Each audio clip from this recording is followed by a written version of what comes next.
பார்க்குறோம் அப்படின்னா 2 புஸ்தகம் 21 அதிகாரத்தில் பார்க்குறோம். யோசபாத் அவன் மரித்து போகலான். அவனோட குமாரனாகிய யோராம் ராஜாவாரான். ஆனால் யோராம் கர்த்தருக்கு பிடித்தமான காரியத்தை அவன் செய்யலை.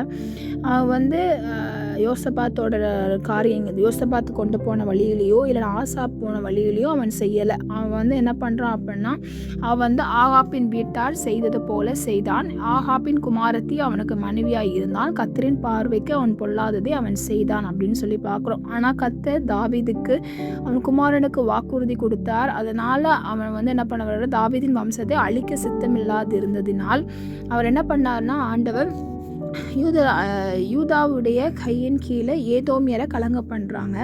இது என்ன பண்ணுறான் அப்படின்னா ஏதோமரையும் ரதங்களை வச்சு அவன் கொண்டுடுறான். இந்த யோராம் என்ன பண்ணுறான் அப்படின்னா அவன் தகப்பனாகி ராஜ்யபாரத்தை தன்னை பலப்படுத்தி கொள்வதற்காக அவன் இஸ்ரவேலின் பிரபுக்களை சிலர் பட்டியத்தினால் அவன் கொண்டு போடுறதையும் நம்ம பார்க்குறோம். அந்த இடத்துல அடுத்து யாரை எழுப்புறாரு அப்படின்னா லிப்னான் அப்படின்னு சொல்லி பட்டணத்தாரை எழுப்புறாங்க.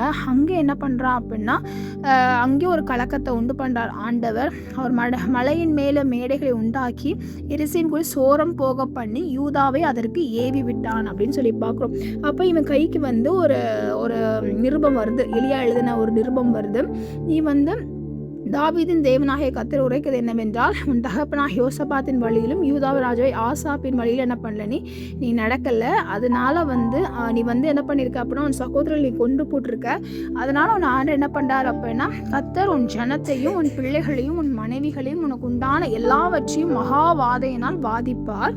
நீயோ உனக்கு உண்டான குடல் நோயினால் உன் குடல்கள் நாளுக்கு நாள் இற்று விழுப்பட்டும் கொடிய வியாதியினால் பாதிக்கப்படுவாய் அப்படின்னு எழுதியிருக்கு அப்படின்னு சொல்லி அங்கே சொல்வதை பார்க்குறோம். யோராம் பெலிஸ்தியருக்கு விரோதமாய் ஆண்டு என்ன பண்ணான்னா கர்த்தர் பெலிஸ்தியருக்கு ஆவியையும் எத்தோப்பியரின் தேசத்தின் அரபின் ஆவியும் யோராமுக்கு விரோதமாய் எழுவ பண்ணுறாரு. அங்கே எல்லாரும் அவங்க எல்லா பொருட்களையும் அவன் எடுத்துகிட்டு போயிடுறாங்க. எடுத்துகிட்டு போய் யோவாகாஸ் அவனை மட்டும் இளையவனை அல்லாமல் ஒரு குமாரன் அவனுக்கு மீதியாக வைக்கப்படவில்லை அப்படின்னு சொல்லி பார்க்குறோம்.